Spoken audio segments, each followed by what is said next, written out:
Good morning, folks, and welcome back to Explore with Jonathan Hayes. Super excited to be with you. I know that we have not been creating a lot of content here lately. That is because we have been busier than a one-arm paper hanger with hives. We have been promoting a bill to make the Seppala Siberian sled dog the official state dog, and we were able to see that through to completion. We are now the host kennel of the official state dog of the state of Maine. Also, as you know, we completed an expedition, had 3 dogs in the March Can-Am Crown race, the 3 dog teams rather. And we've been doing some breeding, got a litter on the ground, another litter on the way, and all this in addition to, family, job, church, all of those great things. So thanks for bearing with us. As if my plate is not full enough, I have decided that I want to challenge myself to earn my falconry license. And if you've looked into that at all, you'll know that not only do you need a mentor, which I have found, but you need to pass a federal exam. It is really, really intense. So I've been studying for that. I've got the test coming up in a couple weeks. And I thought, man, other people might really enjoy the study guide that I created for myself to drill myself. And, when I'm at the kennel scooping poop or driving between appointments, I can listen to this and kind of brainwash myself into knowing the answers to all of these questions. So if you have ever been interested in falconry and would like to study for that exam, or if you just really love ornithology and birds, then you might really enjoy this. What I want you to do, though, if you've enjoyed our podcast in the past and would like to see me going forward with it, with the interviews with the great people that we've had on here, drop me a line, reach out to me on social media, MUSH MAINE or Jonathan Nathaniel Hayes on Instagram or on Facebook. And let me know what this podcast has meant to you. I look forward to hearing from you. Now let's get into drilling ourselves with this falconry study guide, shall we? Question number 1. Hawks belonging to the genus Accipiter are also known as A, broad wings, B, long wings, C, short wings, or D, all of the above. The answer is C, short wings.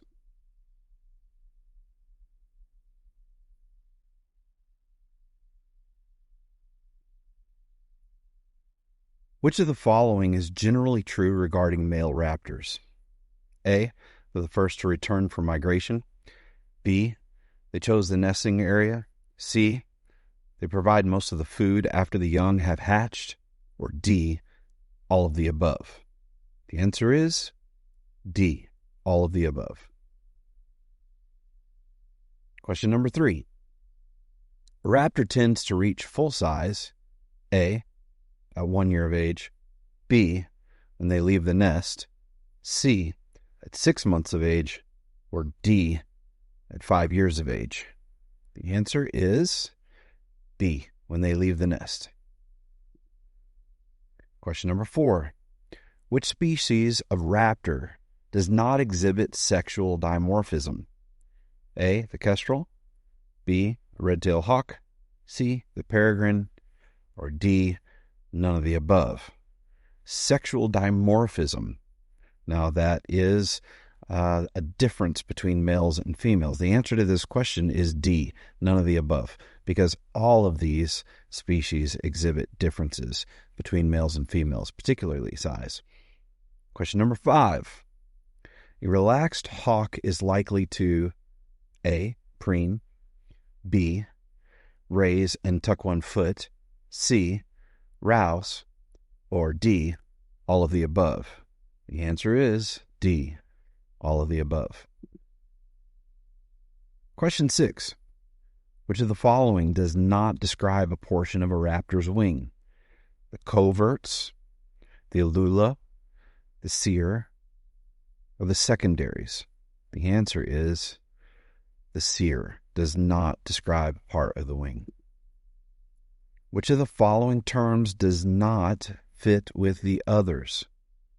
Talon, train, tarsus, or halux?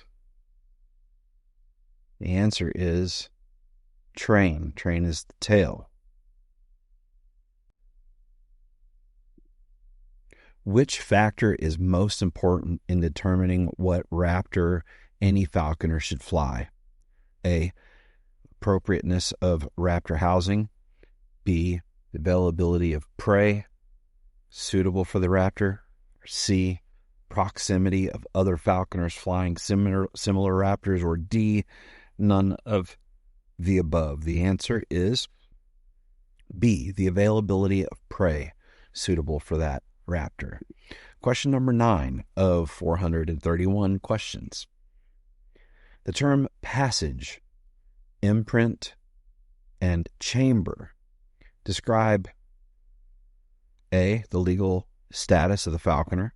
B, the nature of the mews area in which the raptor is kept. C, how the raptor was raised. Or D, none of the above. The answer is C, how the raptor was raised. All raptors includes species of the order or orders Strigiiformes, Falconiformes, Accipitridae, or both A and B. The answer is D, both A and B. The term raptor includes all hawks and owls. Accipiters are the largest family of hawks and eagles within the order of Falconiformes, but it is not an order. Question number 11. Desertion of the nest by adult raptors is most likely to occur A, just prior to the eggs laying. B, during late incubation. C, during hatching. Or D, just prior to fledging. The answer is A, just prior to egg laying. Once the eggs are laid, most raptors, though not all, are likely to stick with their clutch despite disturbances. 18. In buteo, parabuteo, and accipiter, molting of the primary wing feathers, A, starts with the innermost primary, ornithologically number 1, and proceeds in sequence to the outermost primary, ornithologically number 10. Or B, starts with the number 10 and proceeds inward to number 1. Or C, starts with the primary number 4 and proceeds in both directions. And then finally D, proceeds in an irregular fashion, but in the same sequence on each wing. The answer is A. The correct answer for the genus Falco would be C, but there is some caution. The critical word here is ornithologically. Historically, falconers counted primaries just the opposite. What is ornithologically number 1 is to some falconers number 10. However, most modern falconer literature counts according to the ornithological method. Question 19. Haggards, adults, are not taken for falconry because A, they may be too old and might die soon. B, they're too difficult to train. C, they are nature's breeding stock and should be allowed to function as such. Or D, they will only take the prey species they have specialized to catch in the wild. The answer is C. Young birds of prey have more than a 70% mortality rate before they reach breeding age. The consensus of falconers and regulators in the United States is that those birds that have survived to adulthood should be allowed to remain in the wild as part of the breeding population. Number 20, true or false? Hawks and falcons hunt by sight and hearing. Their sense of smell is not well developed. This is true.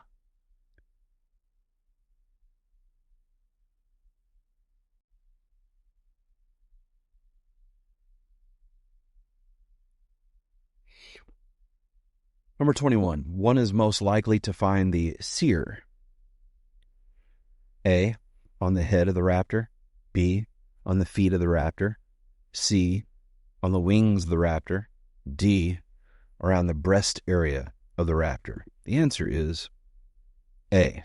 The seer is the waxy yellow, blue, gray, or green skin at the top of the beak in which the nostrils are situated. 22. The tarsus of a raptor is part of the bird's A, wing, B, leg, C, tail, or D, head. The answer is B. The tarsus is that part of the leg which extends from the foot upward to the first joint. It is the portion where jesses and buets are attached. 23. A bird's train is its A, head, B, wing, C, foot, or D, tail. The answer is B. The train is the tail. 24. Deck feathers are A, the central pair of tail feathers, B, the feather tuft on top of a falcon's hood, C,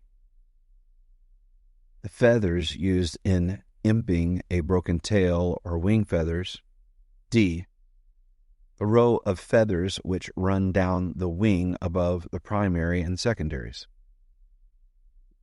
The answer is A, the central pair of tail feathers. 25.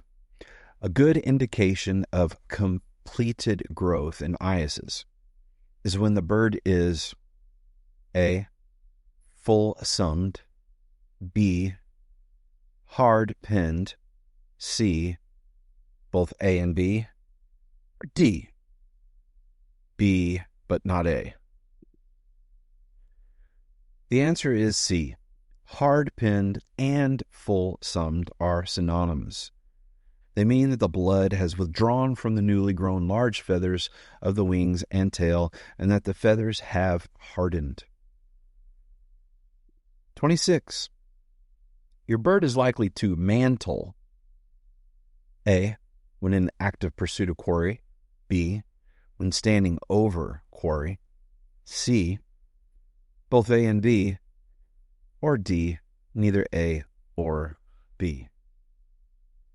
Answer is B. The term mantle is used to describe both A, the stretching of one wing and one leg on the same side, which is an indication that the bird is relaxed and contented, and B, the spreading of wings and tail over food and quarry, which is a defensive behavior used to conceal food from other animals.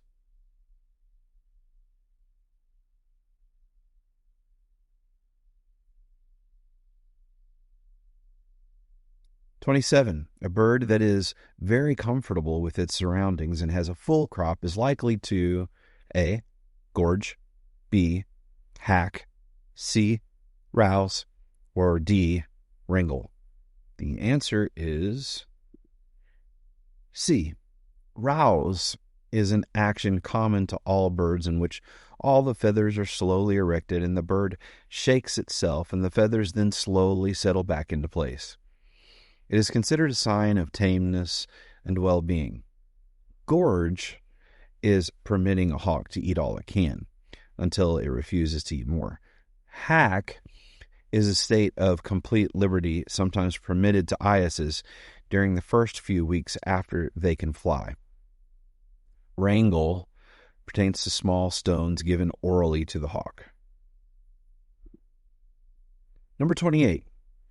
A bird is likely to preen following a bath, when it is content, both, or neither.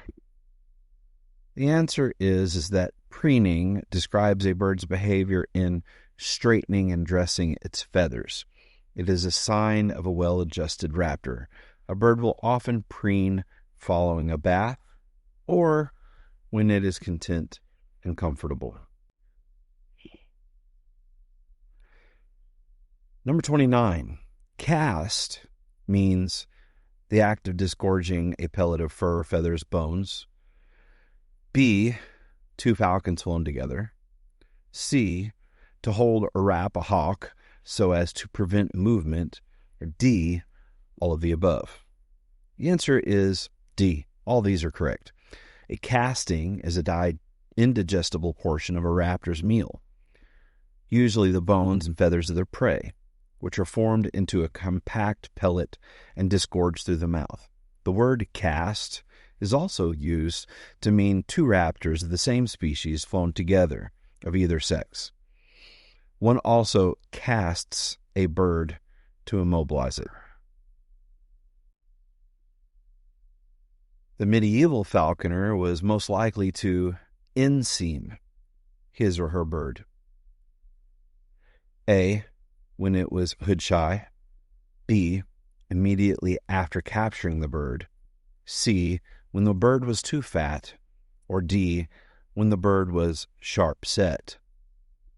The answer is C. Inseam means to prepare a hawk for flying by eliminating her reserves of fat. Today, it may refer to the practice of feeding washed meat. The medieval term referred to a certain purges, wrangle, given to a hawk which were supposed to rid it of excess fat and mucus, thus making it more eager to fly. Number 31. A hawk or falcon is most likely to put over its crop. A, when entering a stoop. B, while being entered on the new quarry. Or C, just before eating. Or D, after eating. The answer is D. To put over a crop is the action of a raptor when, by movements of the neck and shoulders, it forces food from the crop into the stomach. A crop has been put away when all the food in the crop has been moved into the stomach. Question number 32. A bird is most likely to feek. A, just before making a kill. B, just after taking a bath. C, just after a meal. Or D, just before breaking in. The answer is C. To feek is the action of a raptor wiping its beak against the perch or on the glove after feeding. Number 33, true or false? The term ostringer refers to one who normally flies passage falcons rather than eyasses. That is false. Ostringer means one who keeps and hunts with accipiters. It is derived from the Latin aster, the former generic name for the goshawk. Question number 34. A passager or passage hawk is A, any raptor taken on migration. B, a raptor taken on its first migration. C, an intermewed raptor. Or D, none of the above. The answer is B. A passager is a raptor captured in its first southward migration, hence a bird in the immature plumage and therefore of a known age. First-year birds captured in non-migratory situations are called passagers.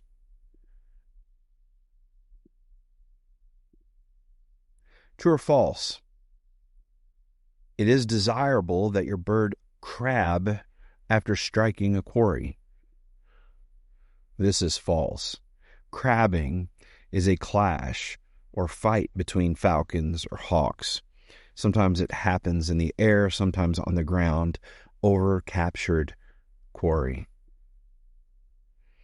The word strike used by a falconer means A, the instant of contact between the hunting raptor and the quarry or lure, or B, loosening the braces or removing the hood, or C, both A and B, or D, neither A or B.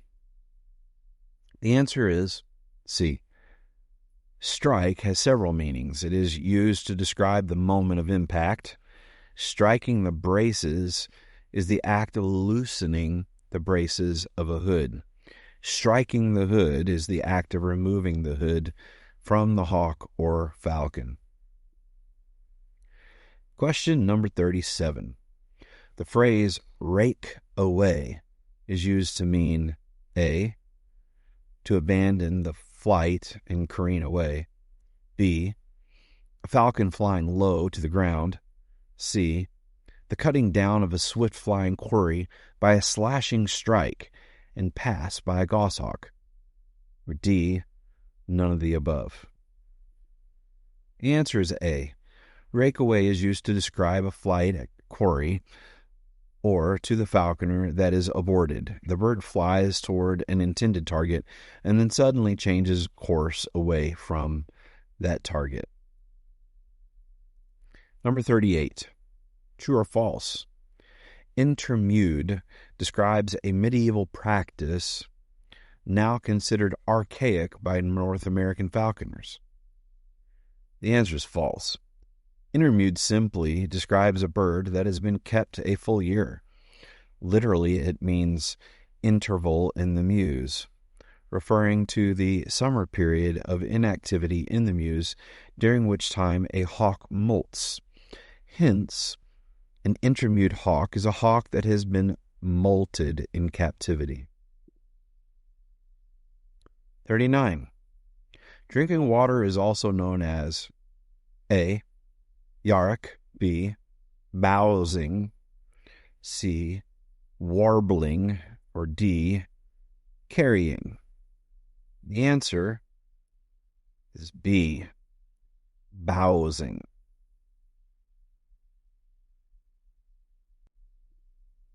Question number 40. A bird that is keen could also be said to be hungry, sharp-set, ready to kill, or all the above. The answer is all of the above. Number 41. A slip is best described as A, a chance at a quarry, B, release of a short wing after quarry, C, the flight of a short wing after quarry, or D, all of the above. The answer is D, all of the above. 42.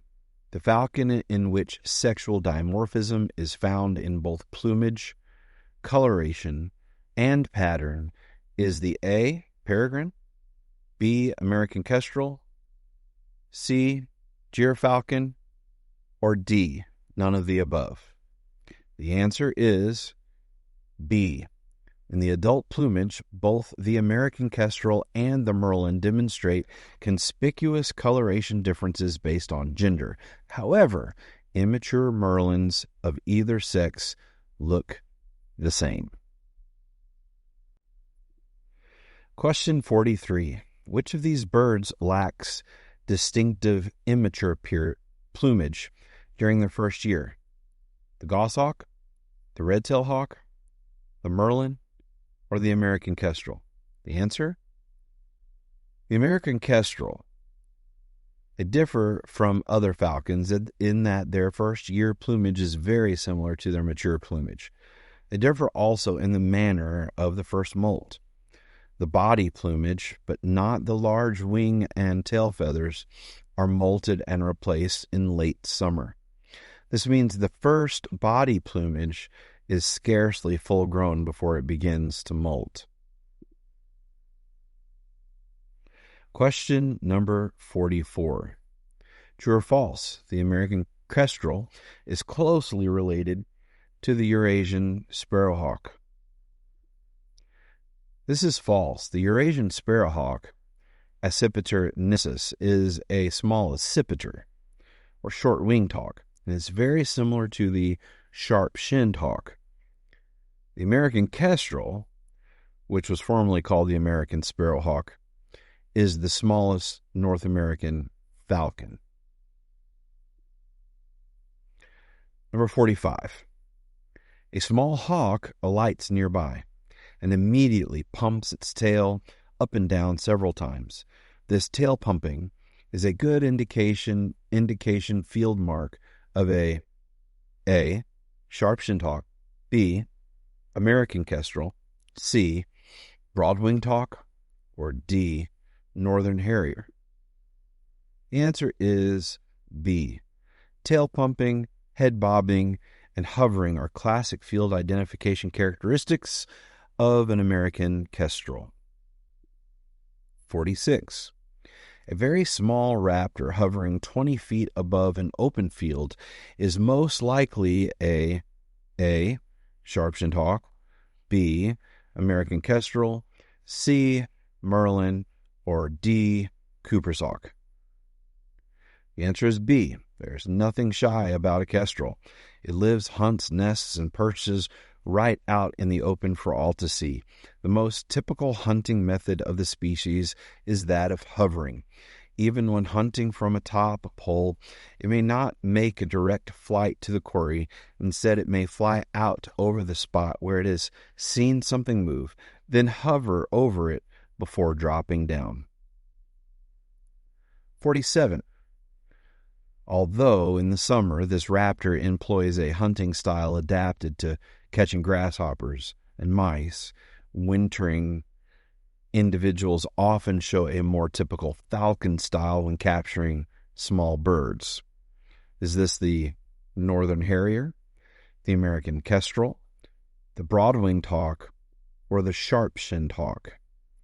The answer is B, the American kestrel. 48. The species that is most sensitive to weight fluctuations is the A, gyrfalcon, B, red-tailed hawk, C, peregrine falcon, or D, the American kestrel. And the answer is, you guessed it, due to its small size and fast metabolism, an American kestrel's weight should be monitored regularly, particularly in cold weather. True or false? It is a good idea to have an American kestrel wedded to the lure prior to flying it free. The answer is true. Having an American kestrel wed to a lure is good for conditioning and recovery.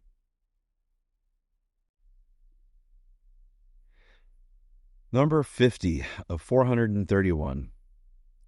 When caring for an American kestrel, the falconer must be particularly attentive to weight management, other avian predators, injuries due to baiting, or all of the above. And of course, the answer is D. Due to the American kestrel's small size and delicate nature, special attention must be paid to its weight management and to injury prevention. They're also vulnerable to other avian predators. 51. A trait of the American kestrel in the wild that carries over and becomes a vice when it is trained in falconry is A, soaring, B, warbling, C, bowsing, or D, carrying. The answer is D. Kestrels have a tendency to carry, which serves them well in the wild but makes for poor falconry. This tendency can be overcome with consistent training. Turning an American kestrel into a great game hawk has its challenges, but many falconers have been successful in taking small game, including birds, with kestrels. Traditional falconry equipment items not routinely used with American kestrels include A, bells, B, hood, C, traditional jesses, or D, all of the above? The answer is D. Few falconers take the time to trouble to bell or hood a kestrel. These birds become so tame that there is little advantage to a hood, and they are extremely difficult to fit. Bells are unnecessary because they would have to be so light in weight that they would be of limited utility. Flying the birds with traditional jesses are illegal. True or false? In the wild, a red-tailed hawk will take neither game birds nor passerines. The answer is false. In periods when the red-tailed hawk's normal food supply of rabbits and rodents becomes scarce, it becomes a surprising competent bird hawk. Greatly feared by larger waterfowl and all upland game birds. Additionally, at such times, red-tailed hawks may successfully attack other kinds of birds, including crows, ravens, gulls, owls, and even other bootios. In the western desert, red-tailed hawks live as much on rattlesnake and other reptiles as they do on rodents. 54. The sex of red-tailed hawks can be predicted in most cases by A, weight and size, B, eye color, C, coloration of plumage, or D, none of the above. Answer? The North American Bird Manual no longer accepts the determination of sex of red-tails made by Bander because of the large overlap in the criterion used to distinguish the sexes. Falconers, however, continue to make good educated guesses. The most reliable criteria is weight.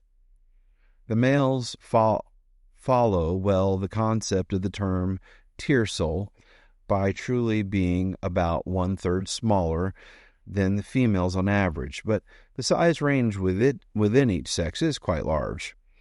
26 to 44 ounces for males, 36 to 70 ounces for females represent the extremes.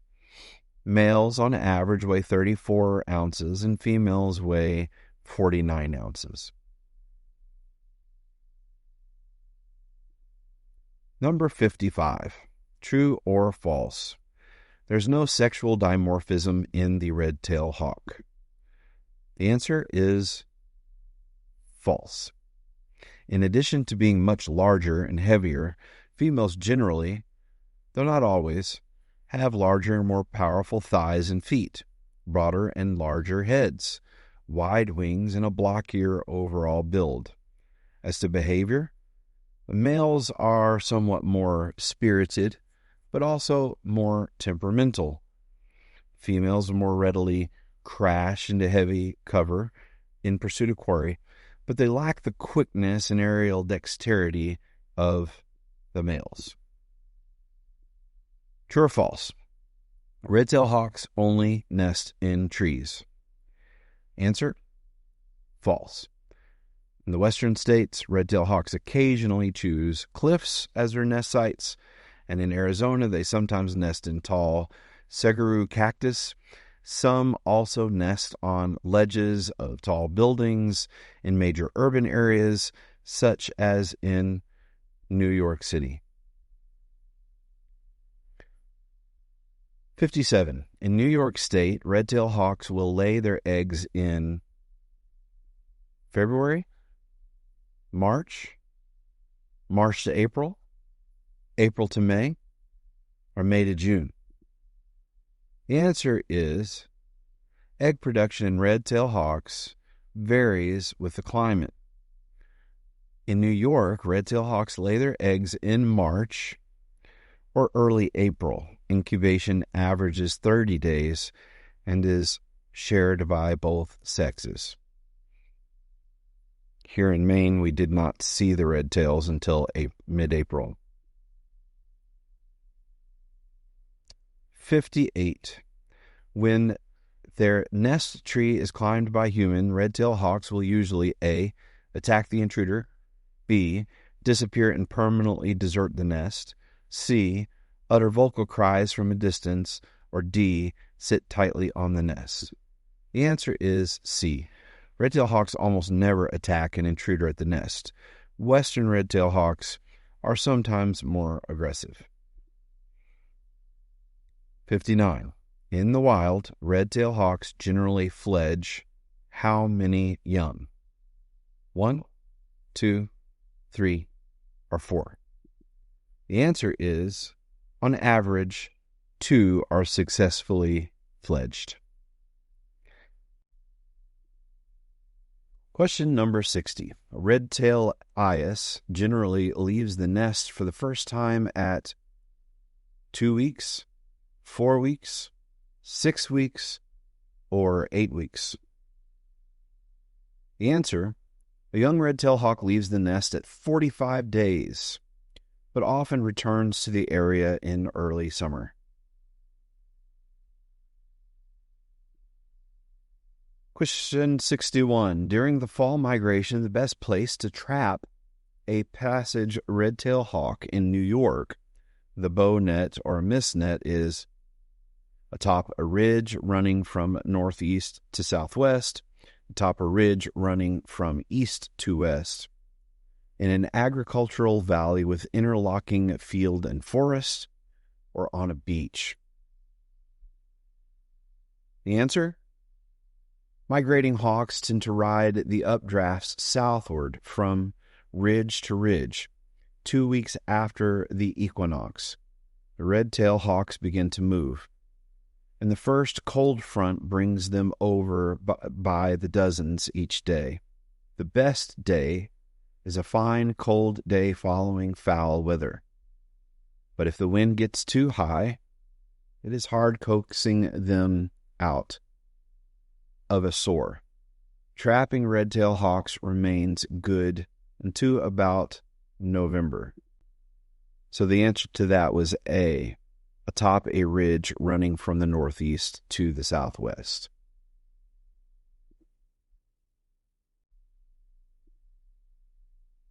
61. 62. True or false? There are many varieties of red-tailed hawks in North America. This is true. There are up to 14 subspecies that have been described for red-tailed hawks, Butios jamaicanus.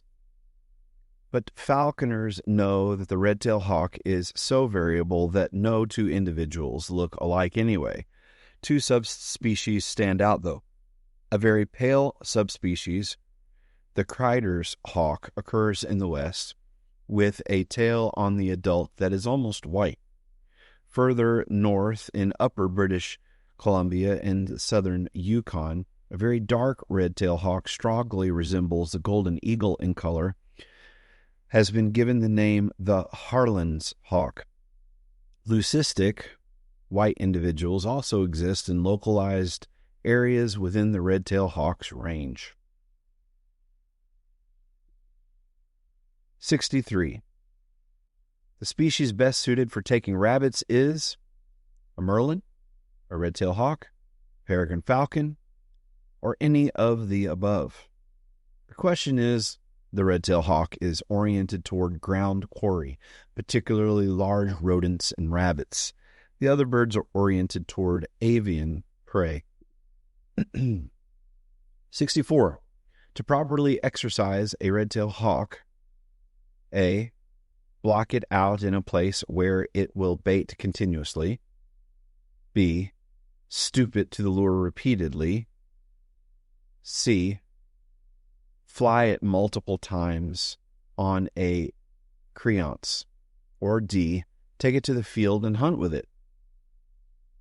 The answer is D. No stationary or backyard conditioning can compare in effectiveness to a regular long walk with the bird following from tree to tree or tree to fist. A falconer can also carry the bird or call it off repeatedly or practice fly-ups while standing on a chair or a ladder.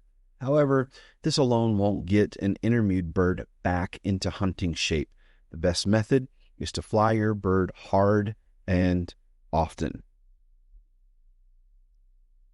65. Some ayas, hawks, may become so aggressive when they mature that they should only be taken as passengers.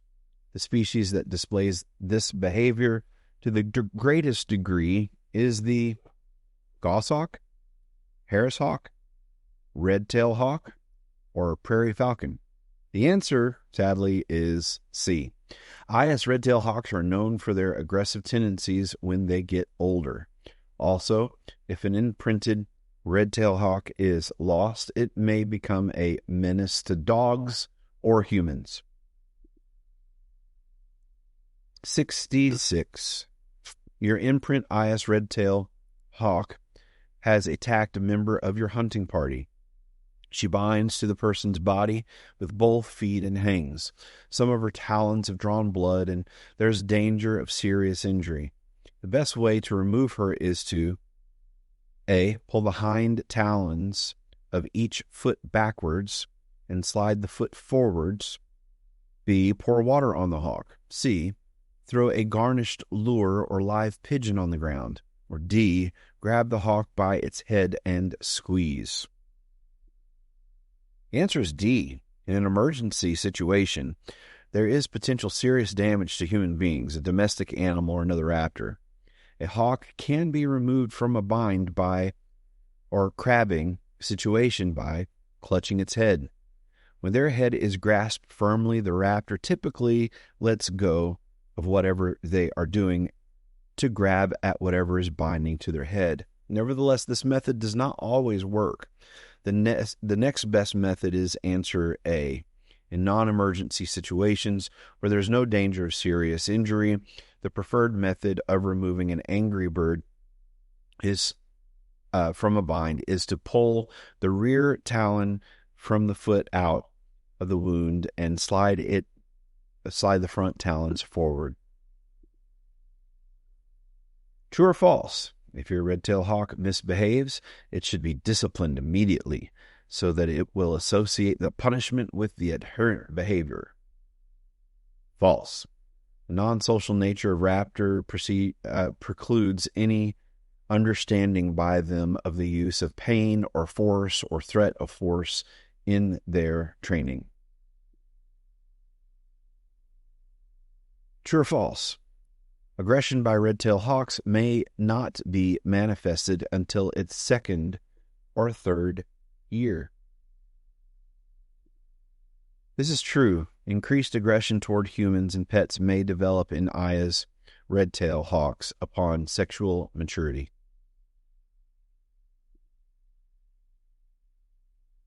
'69. Which raptor has the reputation for being the easiest to man? Passage goshawk, passage prairie falcon, passage red-tailed hawk, passage sharp-shinned hawk. The answer is C, a passage red-tailed hawk.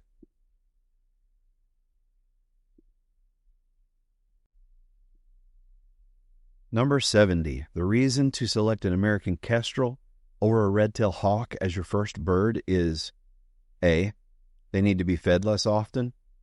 B, they are less likely to carry. C, they are easier to keep healthy. D, none of the above. Well, I can tell you none of the above is true. The answer is D, none of the above. Question 71.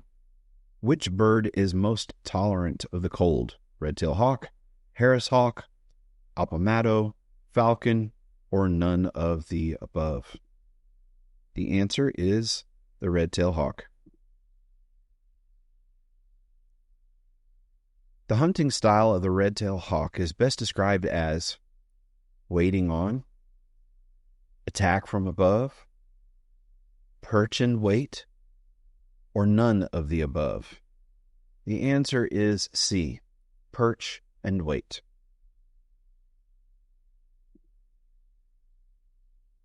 '73.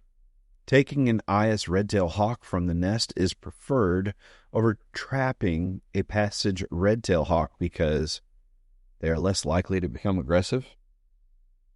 They are easier to keep healthy. They are more natural hunters. Or the correct answer, which is none of the above. It is not preferred to trap from the nest. Red-tailed hawks are commonly trained, A, using operant conditioning techniques, B, to stoop to the lure repeatedly, C, to hunt quail, or D, none of the above. The answer is A, using operant conditioning techniques. 75. The hunting style of a kestrel most closely resembles a goshawk, a peregrine falcon, a gyrfalcon, or a merlin. The answer is D, most closely resembles its closest North American relative, the merlin. Male red-tailed hawks are preferred over females because A, females are too clumsy to take squirrels. B, males are more agile and take jackrabbits easier. C, males are easier to man. D, none of the above. The answer here is D, none of the above, although a lot of falconers that I've talked to say there are good reasons to prefer sometimes a male versus a female, and other times to prefer female versus male. Your American kestrel is best suited to hunt A, quail, B, starlings, C, English sparrows, or D, B and C. The answer is both starling and English sparrow. A field aid that helps identify the American kestrel is hovering, bobbing of the head, pumping of the tail up and down upon landing, or all of the above. All of the above is correct. The raptor most likely to kill its prey with its powerful grip is a jack, a jerkin, a red-tailed hawk, or a kestrel. The answer is the red-tailed hawk.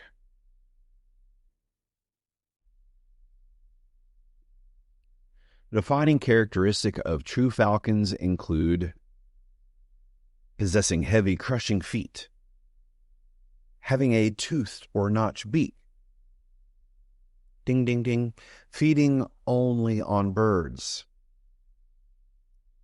having the most maneuverability. The answer is all true falcons in the genus Falco have a toothed or notched beak. The tomial teeth are on the maxilla or the upper mandible. The notches are on the lower mandible.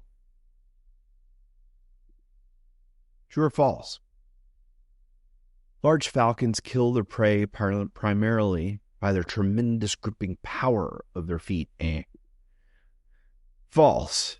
Falcons are known for subduing their prey quickly by severing the spinal cord with their beak. 82. The hawks that dispatch their vertebrate prey by severing the spinal cord are the falcons, bootios, accipiters, or eagles. The answer is that the 4 projections on the falcon's beak, the 2 on the upper and the 2 on the lower, are used to shear or sever the spinal cord of their prey, sometimes with one well-placed bite that helps kill the prey quickly. The tomial teeth are on the upper mandible, or the maxilla. The notches on the lower mandible. 83. The birds least likely to slice is the peregrine falcon, red-tailed hawk, golden eagle, or goshawk. The answer? Slicing is the forcible discharge of excrement by accipiters, butios, and eagles.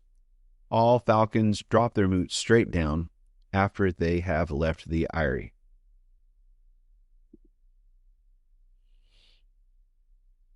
Stick nests are not built by accipiters, true falcons, butios, or eagles. The answer is true falcons do not build their own nests. They use ledges, hollow trees, old nests, or other species, and man-made structures for nesting. Caracaras and forest falcons, however, do. Question 85. True or false? In the case of most falcons, the male does most of the hunting for about the first 2 weeks after the young hatch. The answer is true. When the young are quite small, the male will do most of the hunting. As the young continue to grow and their demands exceed the capacity of the male to meet their needs, the falcon will also fly out and search for food.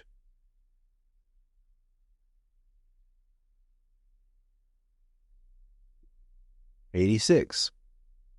The species that is most apt to occupy and defend the largest territory is the gyrfalcon, northern harrier, Cooper's hawk, or American kestrel. The answer: generally, the larger the bird, the more territory it needs to provide food and shelter for a nesting pair and their young. Golden eagle territories in Europe have been measured at 16 square miles, and those of gyrfalcons in northern latitudes at 14 to 15 square miles. Northern harriers, Cooper's hawks, and American kestrels are not likely to require more than a mile. The far-ranging habitat of gyrfalcons also require more territory. 87. The largest of the following birds is the jerkin, Jack Merlin, peregrine falcon, or peregrine tiercel. Answer: there is some overlap between the male gyrfalcon and the female peregrine falcon. However, the jerkin is on an average larger. The male, or Jack Merlin, and the male, or tiercel peregrine, are both considerably smaller than either the peregrine falcon or the male gyrfalcon. 88. The peregrine falcon, A, exists on all continents except Antarctica. B, lays more eggs per clutch than any other species of raptor. C, preys on all other species. D, has no species that competes with it except man. The answer is A. Some variant of this species occurs on all continents except Antarctica, and on all major islands except New Zealand and Iceland. The peregrine tends to be replaced in all arid interior continents by one of the desert falcons and is absent as a breeding species from major areas of tropical rainforests.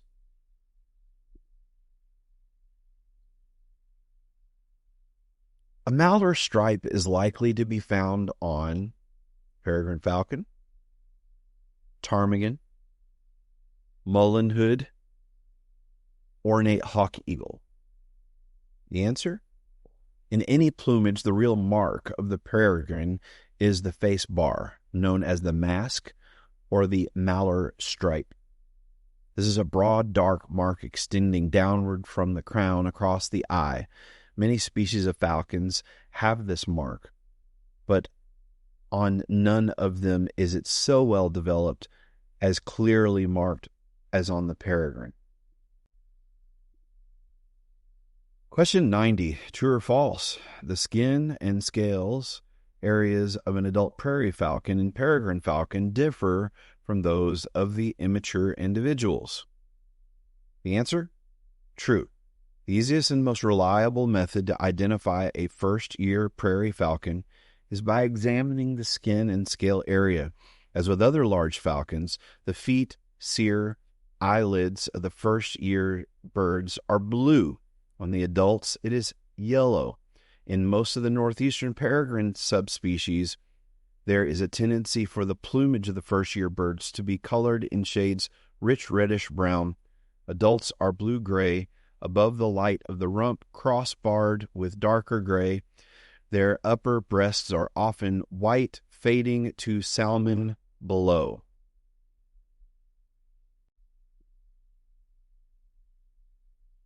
True or false? The peregrine falcon has a tail relatively longer than that of a prairie falcon and gyr falcon. This is false. Peregrine falcon's tail is proportionally shorter than that of a prairie falcon or a gyr falcon. 92. The incubation period for peregrine falcon eggs is 21 days, 24 days, 33 to 34 days, 40 to 45 days. The answer? Peregrine falcons take 33 to 34 days to hatch. Technological advances allowing for direct, non-invasive surveillance and the widespread establishment of breeding projects have resulted in more accurate data relating to the hatching times. In many older books on birds of prey, the stated incubation periods are incorrect. 93. The large dark peregrine falcon that dwells in the Pacific Northwest of Washington State, British Columbia, southeastern Alaska to the Aleutians is known as the American peregrine, the Peale's peregrine, the tundra peregrine, or the European peregrine. The answer? The Peale's peregrine falcons are a strictly maritime subspecies dwelling along the Pacific Northwest coast from Washington State to Alaska. 94. What does assateague mean to North American falconer? A piece of fine silk used in classic falconry to seal the eyes of newly captured birds? An iron deficiency which first shows up in the mutes of anemic birds? A major concentration point on the eastern migration route of the tundra peregrine? Or the Crow Indian name for a young prairie falcon? The answer is around 1935, certain Virginia, Pennsylvania, and Maryland falconers discovered migrating tundra peregrines where they touched down on the Virginia and Maryland barrier islands. For years, these islands, including the Assateague Islands, furnished a large portion of the wild-caught peregrines taken in North America.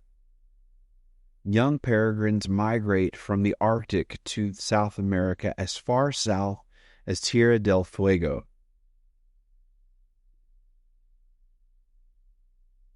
95. A peregrine falcon is best known for short bursts of speed, waiting on flights, long pursuits lasting miles, or crashing into heavy brush from treetops. The answer is B, waiting on flights. A prairie falcon is best described as smaller than a merlin, delicate, sensitive to cold, migratory coastal falcons, or difficult to man. The answer is B, delicate and sensitive to cold.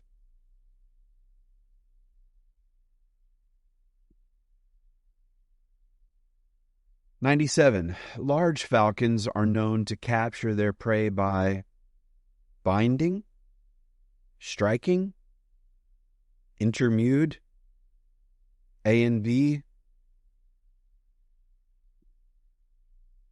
The answer is by binding or striking.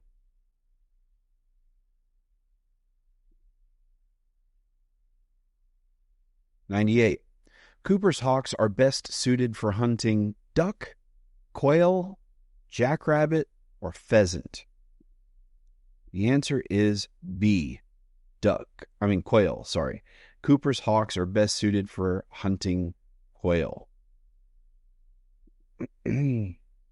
Parabutios, utilized for falconry in North America, are best suited for hunting Arctic hare, maybe hunted in groups, are avoided because they are difficult to man, or none of the above. I think the answer is going to be B. Yes, B. Parabutios, and I think that's the Harris's hawk, utilized in falconry in North America, are best suited for maybe hunted in groups, is the answer.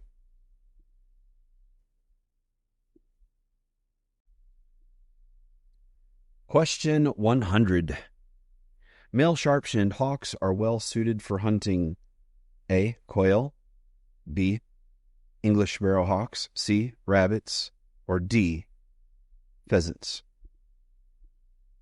The answer is B, English sparrows.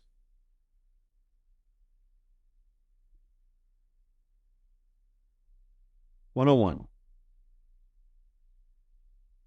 The bird most commonly used by falconers during the 16th century was A, a red-tailed hawk, B, Harris's hawk, C, Cooper's hawk, or D, peregrine falcon. The answer is D, peregrine falcon.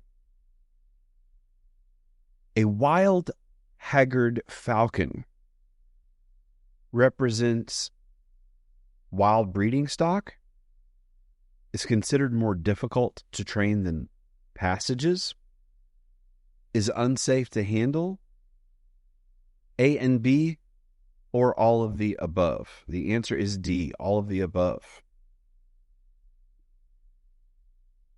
A ferruginous hawk, A, tends to be larger than a red-tailed hawk, B, will not defend its nest, C, is a parabutio, or D, A and B. The answer is A, tends to be larger than a red-tailed hawk. 104. Which raptor does not fit with the others? Jack, jerkin, musket, or tiercel? The answer is musket.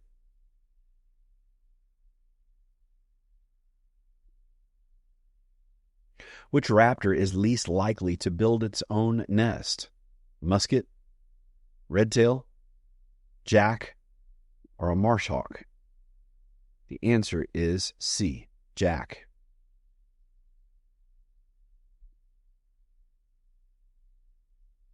106. Which raptor is least likely to nest on a cliff? A jerkin, a golden eagle, prairie falcon, or a jack? The answer is a jack. A young peregrine falcon is most likely to fledge from its eyrie at 6 to 7 weeks of age, 2 to 3 months of age, 12 to 14 weeks of age, none of the above. The answer is a young peregrine falcon is most likely to fledge from its eyrie at 6 to 7 weeks of age.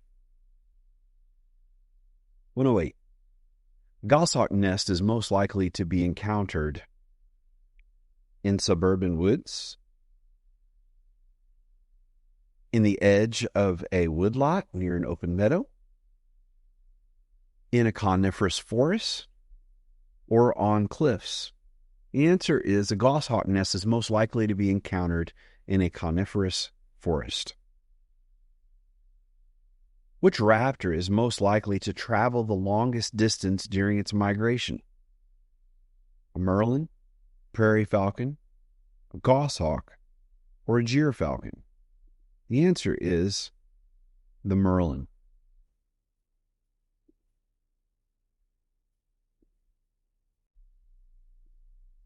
110. A black raven-sized raptor with a white band at the base of the tail and chestnut-colored upper shoulders best describes a Cooper's hawk, red-shouldered hawk, Harris's hawk, or broad-winged hawk. The answer is C, Harris's hawk. 111. Which of the following is true?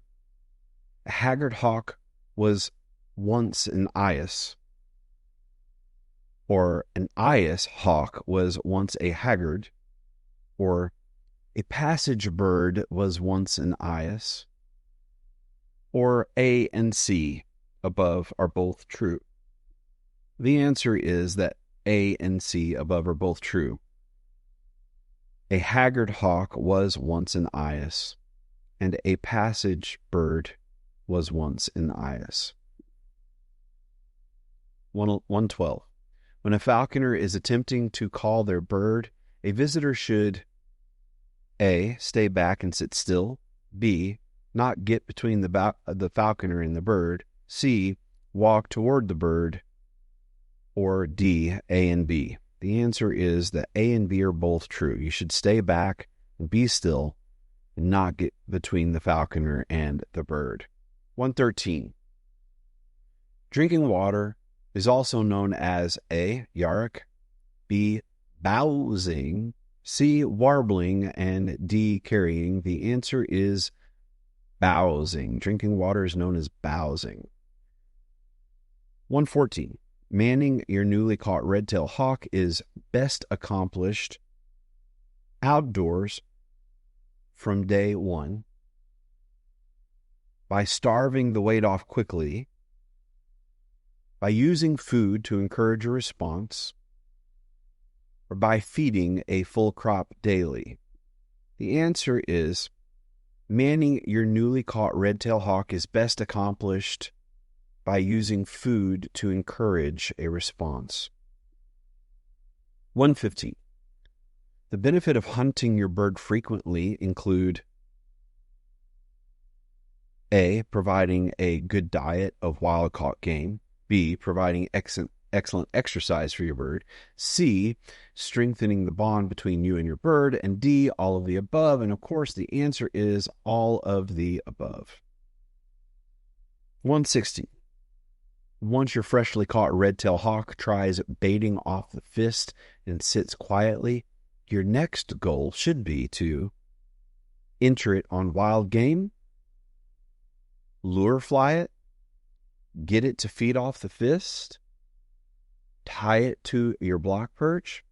The answer is once your freshly caught red-tailed hawk tires of baiting off the fist and sits quietly, your next goal should be to get it to feed off the fist.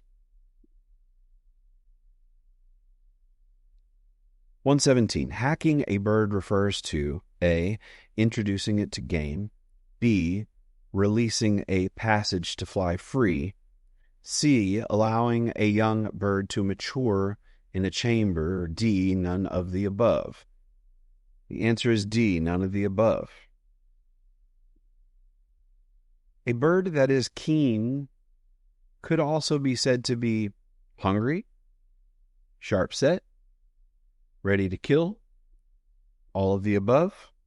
The answer is all of the above. Your new red-tailed hawk appears too tame after just one day out of the trap. You should A, frighten the bird to get it back on course, B, call your sponsor and follow their instructions, C, take it hunting, D, release it and trap a new bird. The answer is B. You should call your sponsor and follow their instructions. Question 120.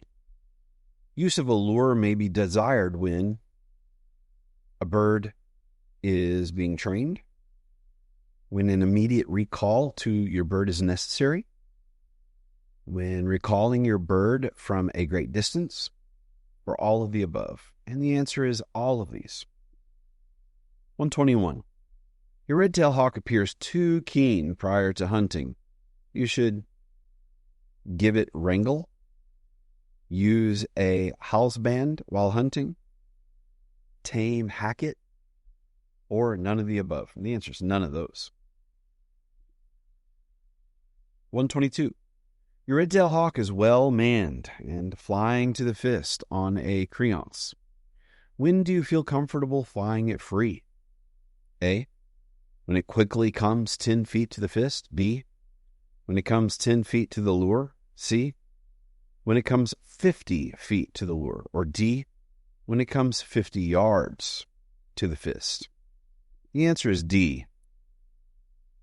Wait until it will run 50 yards to the fist on a creance. 123. You know an American kestrel tends to carry.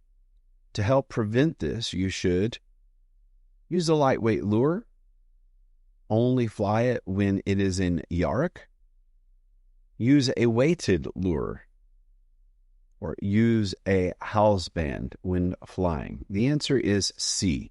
Use a weighted lure line. Sorry, I didn't read that right. You know your American kestrel tends to carry. To help prevent this, you should use a weighted lure line. Training a peregrine falcon to take pitch may be accomplished by A, training with homing pigeons, B, training with a kite, C, flying ground quarry, or A and B. The answer is A and B, training with a homing pigeon and training with a kite. 125. Flying your hawk in April may be risky because A, they're more likely to get electrocuted. B, migratory urges may resurface. C, they're more likely to warble. Or D, the game is harder to catch. The answer is B. Migratory urges may resurface.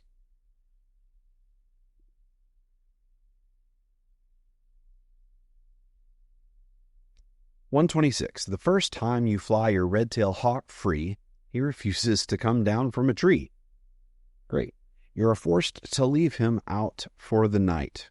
Your next step should be A, arrive before dawn the next morning and try to recover him. B, set up a bow net at the south and try to re-trap him on his migration. C, call your sponsor and ask for advice. Or D, A and C above are correct.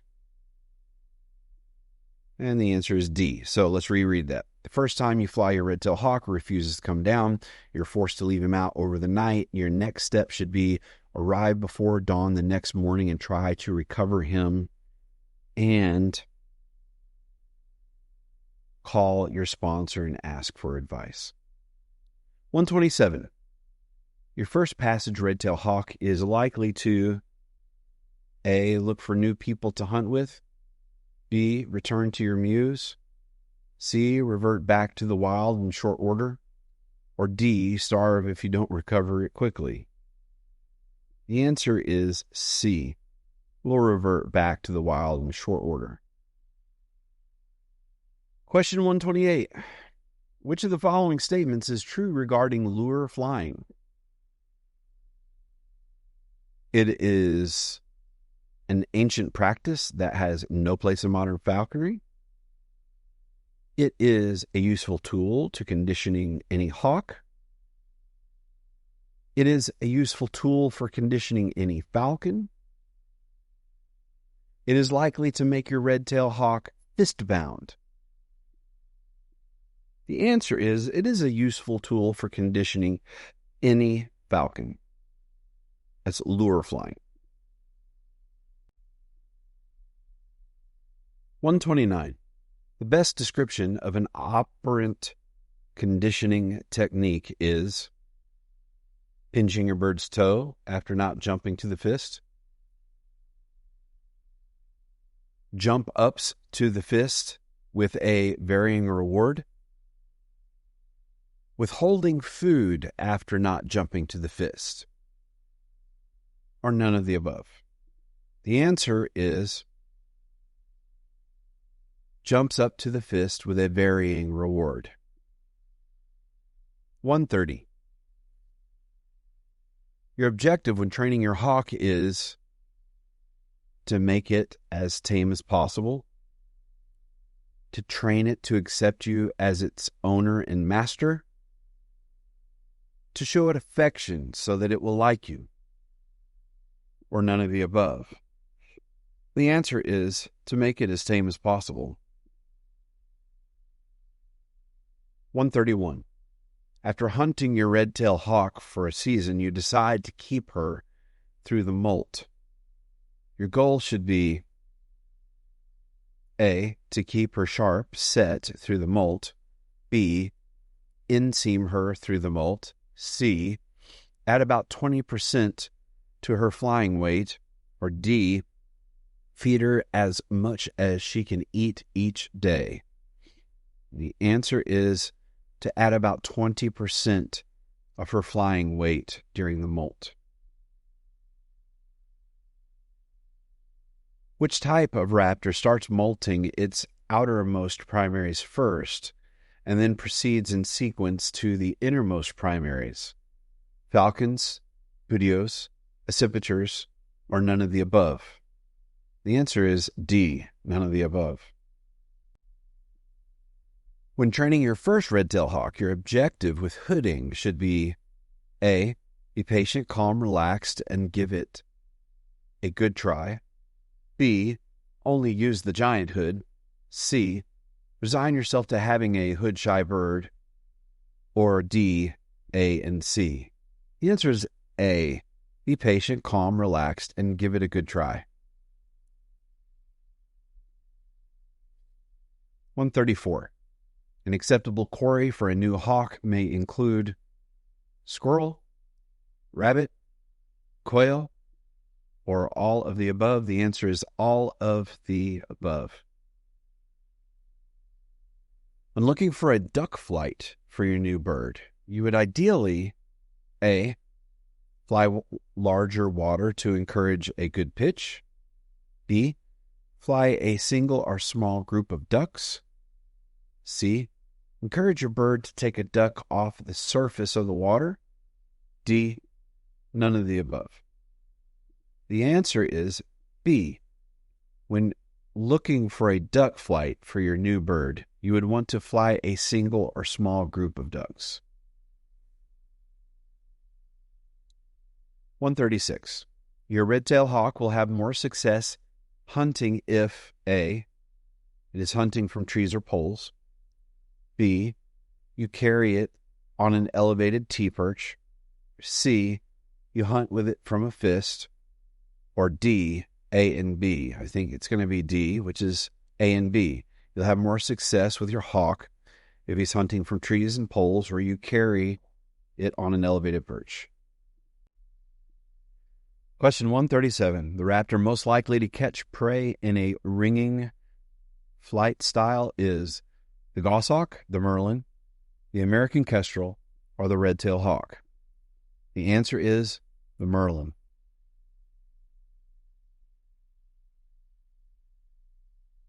Use of a live lure if necessary. A, whenever hunting a goshawk. B, whenever hunting a red-tailed hawk. C, never. Or D, only in an emergency. The answer is D, only in an emergency. 139. The benefit of using a lure with any bird includes A, they encourage your bird to tail chase. B, they carry no diseases your bird can catch. C, there is no benefit. D, none of the above. The answer is D, none of these. Question 140. The male red-tailed hawks are preferred over females because females are too clumsy to take squirrels. Males are more agile and take jackrabbits easier. Males are easier to man, or none of the above. It's going to say none of the above. Although different falconers have their preferences for different reasons. Making in on your red-tailed hawk on her first kill should be A, done deliberately and cautiously. B, avoided until she has eaten her fill. C, done quickly so that you can take the quarry from her and resume hunting. Or D, left to your sponsor. The answer is it should be done deliberately and cautiously. 142. Your kestrel is best suited to hunt quail, starlings, English sparrows, or quail and starlings. The answer is B, starlings. The best way to catch a starling with your American kestrel is from a high waiting on pitch, in a bringing flight, from close range while they are bathing, or not possible. The answer is from close range while they are bathing.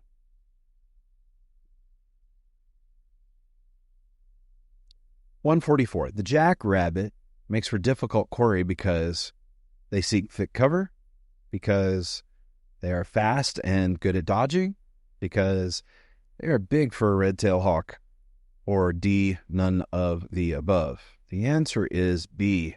They are fast and good at dodging. Cooper's hawks are most commonly hunted from power poles, from a commanding pitch, from the fist, or none of the above. The answer is C, from the fist. Hunting upland game with a goshawk is aided by a good pointing dog, a good flushing dog, a large group of people beating the brush, or A and B of the above. The answer is B, a good flushing dog. Actually, D, which is A and B. Sorry. A is a good pointing dog. B is a good flushing dog. 147. Bagged quarry is A, necessary to get your new red-tailed hawk killing wild game. B, used extensively to train a longwing. C, necessary to teach an eyas how to kill. D, none of the above. The actual answer they have is D, none of the above. 148. Entering your new bird is best described as A, serving pigeons to your longwing. B, giving your bird an easy chance to chase a new quarry. C, an ancient practice now deemed unnecessary. Or D, none of the above. The answer is entering your new bird is best described as giving your bird an easy chance to chase a new quarry. A slip is best described as a chance at quarry, a release of a short wing after quarry, the flight of a short wing after quarry, all of the above. The answer is all of the above. After a falcon strikes its quarry, it is most likely to A, rake away, B, throw up, C, cast, or D, stoop. The answer is B, throw up. Female American kestrels are preferred over males because they train easier, handle English sparrows better, hunt better, or none of the above. The answer is D here, none of the above. 152. A pheasant is most likely taken by a goshawk. A, on the first flush. B, in the morning. C, on a reflush. Or D, after sunset. The answer is C, on a reflush.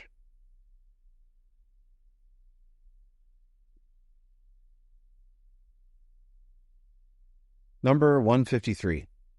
When walking with a falconer carrying an unhooded hawk, a person should always walk A, in front of the falconer, B, behind the falconer, C, to the right of a right-handed falconer, D, to the right of a left-handed falconer. The answer is C.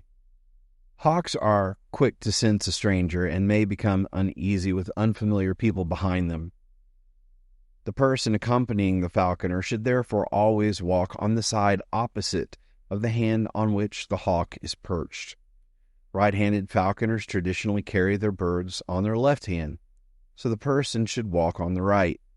After a few trips, falconry birds usually become accustomed to the presence of other people in the field. 154. True or false? Some falconers prefer to man wild raptors outdoors to avoid overheating. This is true. It is always easier to man a freshly captured hawk inside before exposing it to the noise and distractions of the outside world. The initial manning of raptors should generally take place outside or in an outbuilding where it is cool or even cold, lest they overheat. The birds may expend a lot of energy baiting and may be nervous. If at any time during the handling the bird shows an uncontrollable jerking or twitching of its shoulder or wings, it should be immediately placed in a cool, dark room and left strictly alone to cool off and recover its composure. Accipiters are particularly prone to epileptic fits. 155. True or false? A hungry raptor can be trained more quickly than that which is not hungry. This is true. When hungry, a hawk will respond significantly faster than when it is well fed. Its attention must be focused through the medium of daily feeding. It is during this period that a falconer will make most of his or her progress. Never starve your bird, but get it on the wing quickly so that it can attain its full potential. Use a scale daily. Keep a log to monitor the patterns.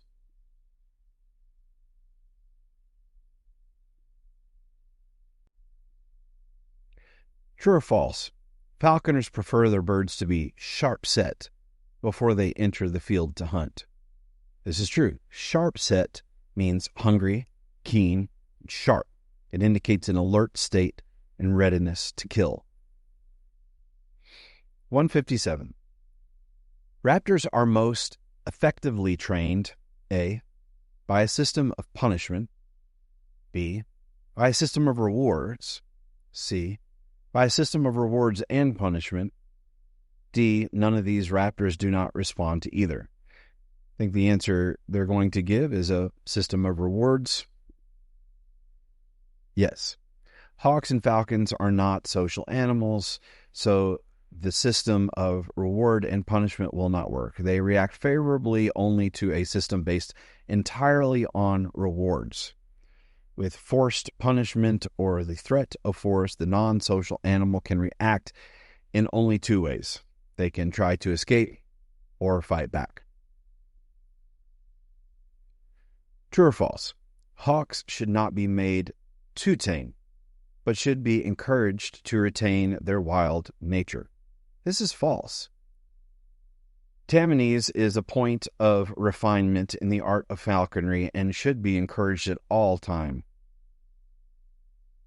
That's tameness. You can tell I'm tired. The more well-manned a hawk becomes, the more confident and trust she has in the trainer. The better will be her attitude and ultimately her success at later game flights. Tameness is a point of refinement in the art of falconry. A passage hawk is any raptor taken on migration, a raptor taken on its first migration, any intermewed raptor, or none of the above. The answer is a passage is a raptor captured on its first southward migration, hence a bird in the immature plumage and therefore of known age. First-year birds captured in non-migratory situations are also called passages or passagers. Question 160. True or false? Due to the greater hunting experience, passagers are more proficient than haggards. This, of course, is false. A passage bird, being an immature first-year bird, has less hunting experience than a haggard, which is a wild adult. Haggards are generally more proficient than passages, but are also generally less trainable. It is illegal and unethical to remove adult raptors from the wild for falconry purposes. 161. True or false? A 5-year-old bird can never be accurately described as an eyas. This, of course, is false. An eyas is a trained raptor of any age or species that was originally obtained as a nestling. The word is also applied to describe the young of raptors while they are still in the nest. 162. Hacking is a process whereby A. Young accipiters or red-tailed hawks are allowed to get fully summed in a large chamber. B. Young raptors are allowed full flight freedom till they begin to kill for themselves. C. Haggards and passage birds are quickly manned. Or D. None of the above. The answer is B. Wild hacking gives eyas exercise and training that mimics the experience in flying that they would get in the wild. 163. The chief advantage of tame hack is flight experience at a critical development stage, provides critical hunting experience, sibling play experience, all of the above. The answer is tame hack gives early free experience to fledgling falcons in close association with their trainer. The falconer allows fledgling falcons to fly free for a few hours each day from a portable perch in a hack field. The birds fly with telemetry and are recovered each night. During the process, the falconer begins to serve quarry to the bird as they frolic and exercise in a manner of wild parents raising their young. In addition to exercise and the advantage listed below, the tame hack experience, which American falconers developed in the 1970s, gives young birds some of the learning experience that would occur at their stage of development if they were in the wild. Tame hack has the advantage over wild hack that the falconer is always close by to protect their bird from eagles, owls, wild raptors, cars, hunters, and power lines. 164. True or false? It is advisable to take an eyas red-tailed hawk for falconry purposes. A. False. Imprinting is the transference of identity where the bird begins to think that it is a person or that people are hawks. And specifically, the person handling it may be viewed as a parent. These birds develop an aggression and a lack of respect that keeps wild-caught birds from attacking human beings. Carried to its extreme in an intermewed bird, this aggression is married to the normal territorial defensive reaction adult birds assume. Imprinted red-tailed hawks, in particular, have been known to attack and seriously injure their keepers, and more often, members of the hunting party or strangers who happen to be in the field. Beside rendering the bird extremely dangerous, it also makes it impossible to hack the bird back into the wild. Imprinting of videos is to be avoided at all costs. Great. True or false? A good rule for avoiding screaming is to take the hawk to food, not the food to the hawk. This is true. With an eyas, the bird should be handled every day, but never let it associate you with food. Remove the bird from its box before placing the lure with its meat attached. Return the eyas to its box and leave before it finds the lure. Never let the bird see you with food or the lure in your hand until at least after it is hard pinned for a week or two. Even if you are diligent about this, the eyas may still imprint to you, but may not develop into a consistent screamer. If you are raising a single eyas, put an 8x10 mirror in the nest box with it to keep it company, and hopefully the eyas will imprint to its own image.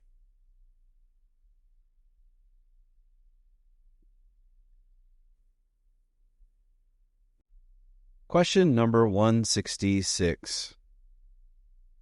One method of breaking a bird of the bad habit of snatching food from the fist and then baiting with it is to A. Feed the bird wrangle. B.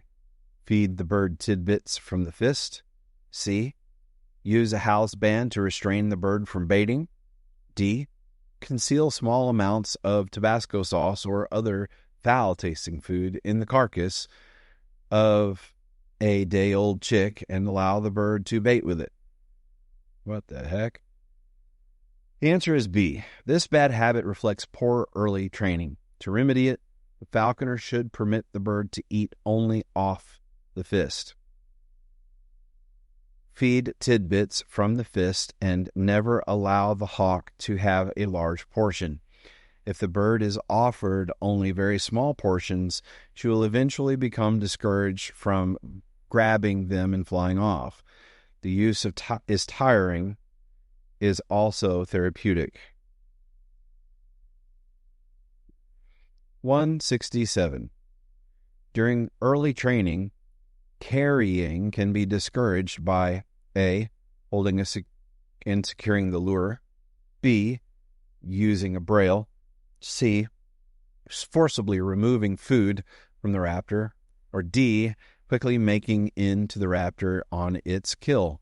The answer is young hawks will often grab the lure and try to fly off with it. The falconer can avert this vice before it happens by firmly holding the lure or fastening the lure cord to a stationary object. Carrying should be discouraged. 168. True or false? It is desirable that your falcon binds after striking a quarry. This is true. To bind is to seize the quarry with the feet and hold it either in the air or on the ground. 169. Your falcon is most likely to throw up following a meal of rancid meat, following a stoop, particularly after the quarry successfully dodges it, or while sitting on a perch, or while taking a bath. The answer to throwing up, in the falconer's vernacular, throw up means to rise steeply on outstretched wings, particularly after a stoop. The phrase cast gorge is used to describe the act of vomiting the contents of the stomach or the crop. 170. True or false? Yark is utterly a function of a bird's hunger. False. Yark is an East Indian word that describes a savage state unique to certain birds of prey, which has no synonym in the English language. It describes an extreme readiness to kill. A bird in Yark adopts a certain unique posture that makes it appear especially dangerous. Some birds in Yark will attack anything, including cattle, dogs, or trainer, but especially game. Yark is partially but not entirely linked to hunger. Birds that are put on a regular feeding schedule will, after a time, to come into Yark well before feeding time. Some birds go into Yark after missing a flight or a quarry. Falcons and owls almost never go into Yarick. 171. The development of hunting skills in all proficient hunting hawks is based on A. Sentimental attachment and obedience to the falconer. B. The development and encouragement of their inherent instincts for hunting. C. Hunger. D. The falconer's mastery of the hawk's inherent savagery, called Yarick. The answer is B. The development of birds of prey and all predators, the desire and will to hunt and kill certain species in excess of their own needs, is linked to the care of their young. In securing their nestlings, parents kill for reasons independent of their own hunger. The best falconry birds will hunt their own normal prey when they are high above their flying weight and not in a state of Yarick. 172. True or false? It is desirable that your bird crab after striking quarry. False. Crabbing is a clash or fight between falcons or hawks. Sometimes it happens in the air, sometimes on the ground, or a captured quarry. 173. The word strike, used by a falconer, means A. The instant of contact between the hunting raptor and the quarry or lure. B. Loosening the braces or removing the hood. C. Both A and B. Or D. Neither. The answer is C. Strike has several meanings. It is used to describe the moment of impact. Striking the braces is the act of loosening the braces of a hood. Striking the hood is the act of removing the hood from the hawk or falcon. 174. The phrase rake away is used to mean A. To abandon the flight and careen away. B. A falcon flying low to the ground. C. The cutting down of swift flying quarry by a slashing strike. Or D. None of the above. The answer is A. Rake away is used to describe a flight at quarry or to the falconer that is aborted. The bird flies toward an intended target and then suddenly changes course away from that target. 175. A good reason to stop flying your bird before the start of spring is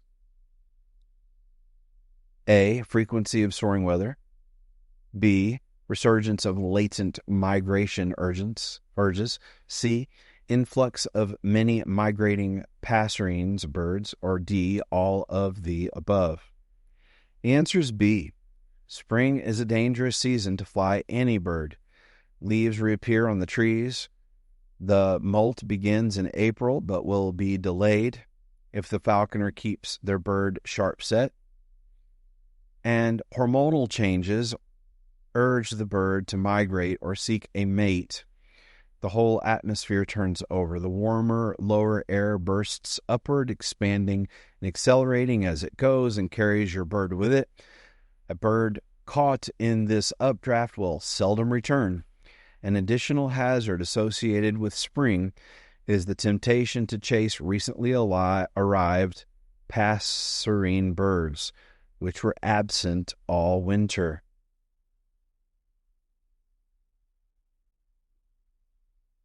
$176. The best reason not to fly your bird during the molt is because a hawk may break a blood feather. It's too hard to see quarry when the leaves are on the trees. Feather growth is energy demanding, and the birds must be fed more, or all of the above. The answer is D.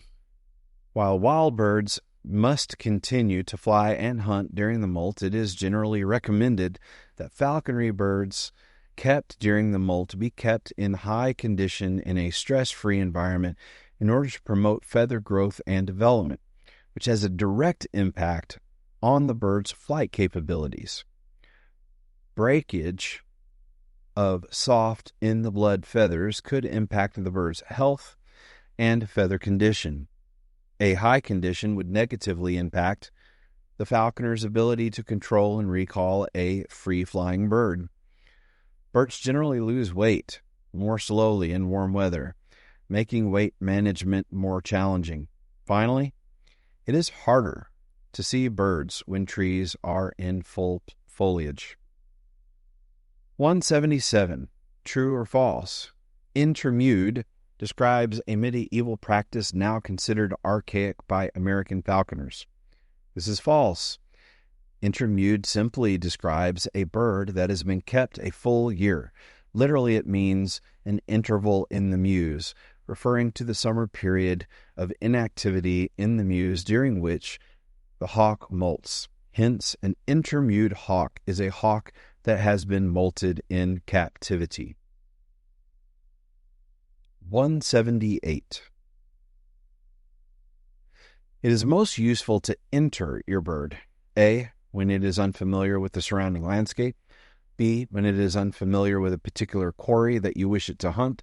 C, before it is registering at a falconry meet. Or D, before transportation in an unfamiliar container. The answer is entering a falconry bird on a particular prey species is the practice of introducing it to a quarry that it has not interacted with before. Usually, the falconer attempts to create a situation that maximizes the bird's opportunity for success, and if the bird is successful in taking the game, allows the bird to feed up on it. The hope is to create a good association in the hawk's mind and to establish a search image of the intended quarry. True or false? The scream of an eyas hawk frightens game from the field and forest. Says this is false. There's no evidence that quarry hunted by hawks of any kind associate the sound made by the hawk with the hawk itself. To a duck or a pheasant or a rabbit, the cries of a goshawk, harris hawk, red-tailed hawk appear to be no more disturbing than the sound of a passing aircraft. The sound, however, is extremely irritating to humans. And question 180. True or false? A cock pheasant is easier for most birds to catch on the fly than a hen pheasant, but is more troublesome in a rough and tumble on the ground. This is true. The cock pheasant is slower than the smaller hen and probably easier for the raptor to follow. However, on the ground it is tougher and will often kick the raptor off and offer to do battle with its spurs in the matter of a fighting cock. Question 181, true or false? A pheasant takes cover after being chased by your hawk for several hundred yards. The hawk is in a perch above the cover. If you flush the pheasant again, the hawk is likely to take it in the air. The answer is true. Adult pheasants are seldom taken on the first rise and usually pull away from the goshawk, harris hawk, or red-tailed hawk. A harris hawk or goshawk will usually begin gaining on the pheasant if they persist. If the pheasant takes cover again, make every effort to force the pheasant into the air. The pheasant can be flown once and win, twice, and it loses almost every time. A harris hawk will learn this lesson very quickly. 182. A falcon at high altitude is more likely to take a female mallard that breaks from the flock, a female mallard that breaks from the flock and drops low, a cock pheasant that remains on the ground and offers fight, or a homing pigeon flying in a small, tight flock. The answer is there are no hard and fast rules about which individual game species a raptor will take. However, falcons tend to attack individuals that break from the flock. B is incorrect because falcons are normally reluctant to take waterfowl over large bodies of water.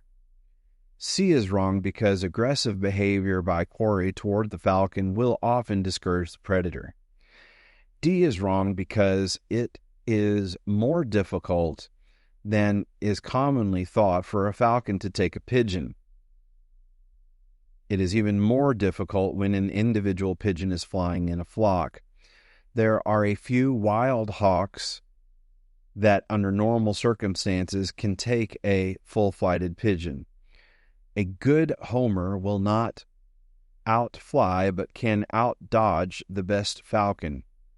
Pigeons and doves, as well as shorebirds, will often deliberately take to the air ahead of a low-level attack by a falcon and contest the mastery of the air with the raptor. True or false? A pursued duck is as loath to fly into trees or brush as a falcon. This is true. Trees and cover do not have as much effect on waterfowl flights. As a rule, ducks never attempt to enter cover or hide unless hit or forced out of the air by near misses. Once down and trying to hide, ducks are good at it and are very difficult to find. 184. The live lure should A. Never be used, B. Only be used in emergency, C. Be used whenever the raptor fails to take a quarry, or D. Be used when no wild quarry can be produced. The answer is B. The purpose of a live lure is to get the falcon or hawk out of a dangerous situation or to retrieve a bird that is almost certain to become lost, i.e. a wild-caught hawk or falcon gets out of control and ignores a dead lure. It should be used only in emergencies, and repeated or careless use of it will ruin a game hawk. Question 185. A pellet or casting found under your bird's perch in the morning is A. The first sign of France, B. A normal bowel movement, C. A foul-smelling bacterial infection, D. An indigestible portion of the raptor's last meal. The answer is D. The indigestible portion of the raptor's last meal. 186. A bath pan is not necessary for your bird because A. They don't like to bathe, B. They don't like to drink water, C. They cause sauerkraut, D. None of the above. The answer to this is, of course, D. None of the above. 187. Fed equal amounts of the following, a raptor is likely to gain the most weight on: duck, chicken neck, washed meat, or rabbit. The answer is that rich meat from a duck.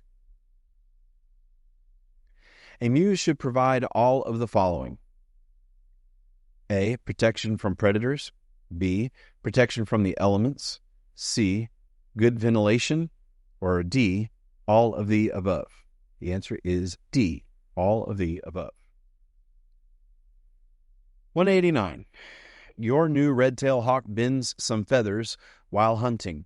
Unsure what to do? You should A. Cut them off at the bend and imp in new feathers. B. Call your sponsor and ask for advice. C.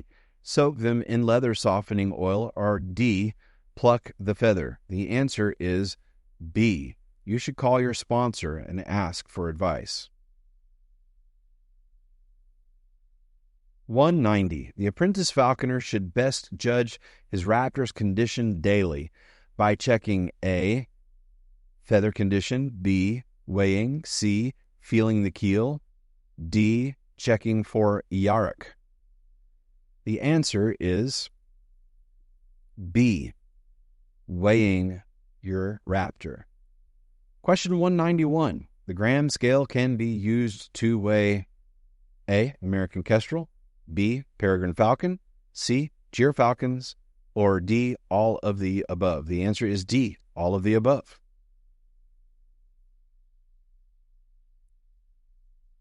During the hunting season, your new red-tailed hawk should be weighed.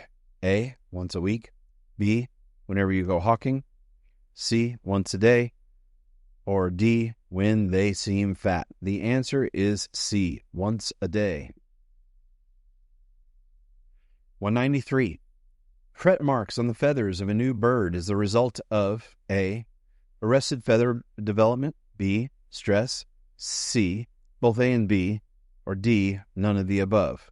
The answer is C. It is the result of arrested feather development, which also can be the result of stress. 194. A passage hawk is most likely to break tail feathers if A, you use a tail saver, B, you hunt quail, C, you keep it in an improper perch, or D, you allow it to mantle. The answer is C. You keep it on an improper perch.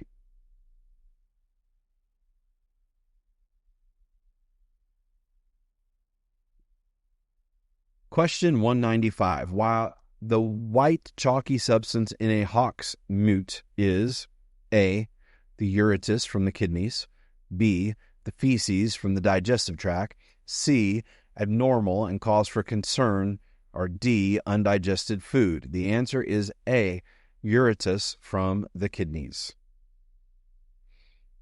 A falcon is most commonly kept on a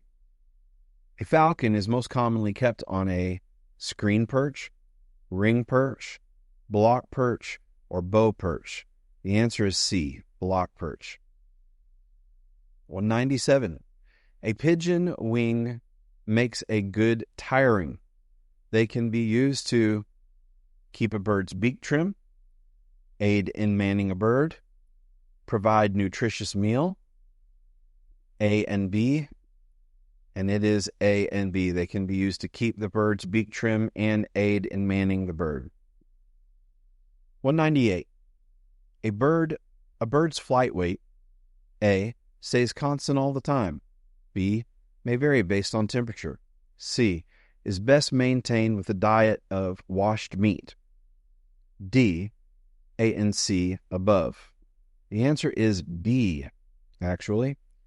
A bird's flight weight may vary based on temperature. 199. Protecting a bird from direct sunlight during the heat of summer, A, is not necessary as they are desert birds. B, is the best way to get them vitamin D. C, is necessary as they can overheat. Or D, A and B. The answer is C. Protecting a bird from direct sunlight during the heat is necessary as they can overheat. And the landmark question number 200. A bird that feeks after eating is A, generally content and healthy, B, cleaning its beak, C, not well and you should consult your doctor, or D, A and B. The answer is D. A and B is right. A bird, A and B is right. A bird that feeks after eating is generally content and healthy, and it is cleaning its beak.